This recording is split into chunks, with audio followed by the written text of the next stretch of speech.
Should I leave my unbelieving spouse? With the current divorce rate at more than 50% for the non-believer and slightly lower for believers at 42%, this question is monumental and affects a multitude of people. It's tragic when a man and woman part company in divorce, especially if they brought children into the relationship. The decision affects the whole family for the rest of their lives. It's common knowledge among Christians that God hates divorce. But when things get so miserable that every waking moment is miserable, what should you do? There's no single answer to each unique situation, but there are some biblical principles we can follow in the matter. First and foremost, we should have the goal in mind to honor God and to do His good will, however difficult that may be.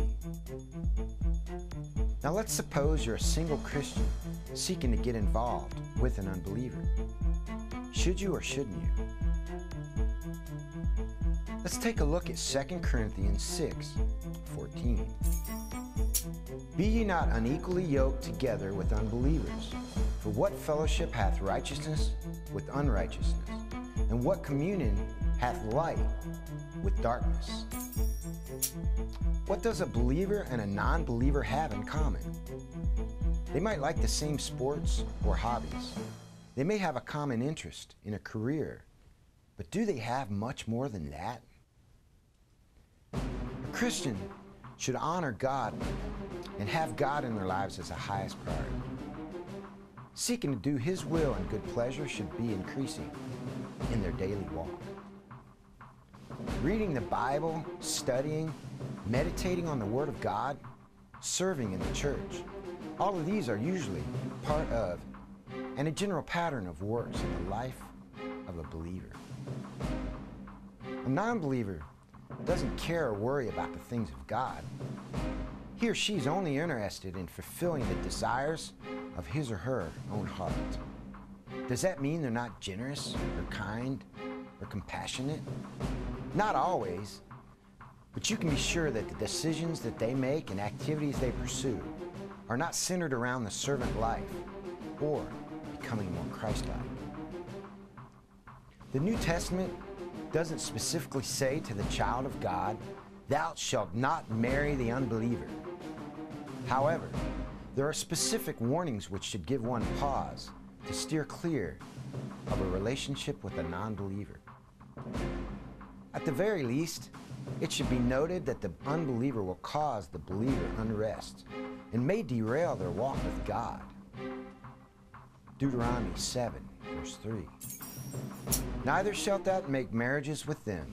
Thy daughter thou shalt not give unto his son, nor his daughter shalt thou take unto thy son. For they will turn away thy son from following me, that they may serve other gods. So will the anger of the Lord be kindled against you, and destroy thee suddenly. God warned the Israelites not to intermarry with the non-believers of all the nations they conquered. He said that the result would be the turning of the hearts of the believer towards idolatry and false gods.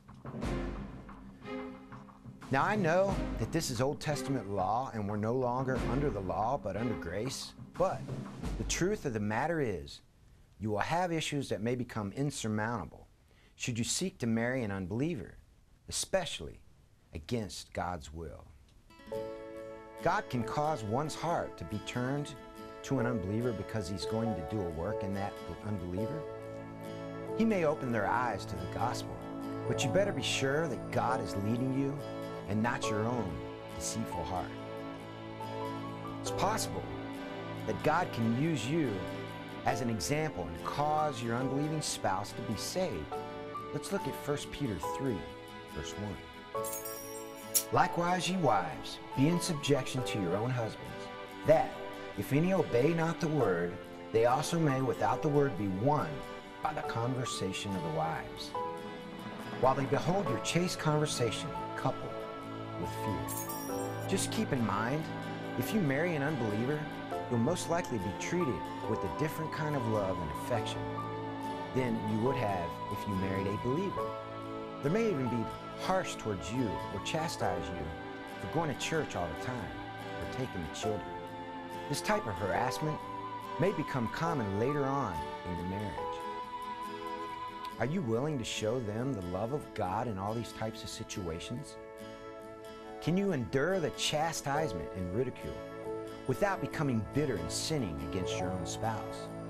These are some hefty things to ponder. Will you have to split some of your time with activities that involve worshiping in another religion, like Catholicism, Buddhism, or in a Mormon temple? You should work all these things out and let them know up front that you will worship the one true God and Him only before going any further. Let's suppose you were unsaved when you got married, and you got saved during the marriage, but your spouse didn't, and he shows no signs or interest at all in being saved. Do you leave? Going back to the basic premise that God hates divorce, you shouldn't seek to leave it. 1 Corinthians 7:12. But to the rest speak I, not the Lord. If any brother hath a wife that believeth not, and she be pleased to dwell with him, let him not put her away. And the woman which hath a husband that believeth not, if he be pleased to dwell with her, let her not leave him. For the unbelieving husband is sanctified by the wife, and the unbelieving wife is sanctified by the husband. Else were your children unclean, but now are they holy. But if the unbelieving depart, let him depart. A brother or sister is not under bondage in such cases, but God hath called us to peace. For what knowest thou, O wife, whether thou shalt save thy husband?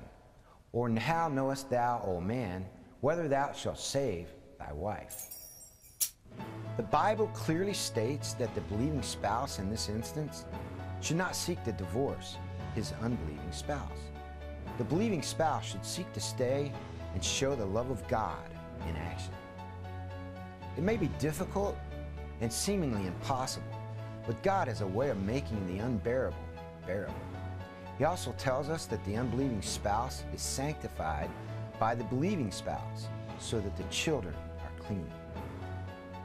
Simply put, God prefers you to stay if you are in this situation. It may come to the point where it's impossible to bear the pain due to adultery. At that point, God gives grace to leave and says you are justified to do so in this case. Just because someone commits adultery doesn't automatically mean divorce is imminent and the marriage cannot be reconciled. There was a prophet in the Old Testament named Hosea whose wife Gomer repeatedly committed adultery, and God told him to keep taking her back. Marriage is a complicated relationship which takes both parties' total commitment to God and to each other. A marriage centered around anything else is doomed to fail. Seek to marry in accordance with God's will and His way, and allow Him to bless your marriage. Now, to answer our original question, should I divorce my unbelieving spouse? The short answer is absolutely not, because you may lead that person to Christ, but follow the biblical guidelines and stay rooted and grounded in love while you seek to do God's will in your marriage.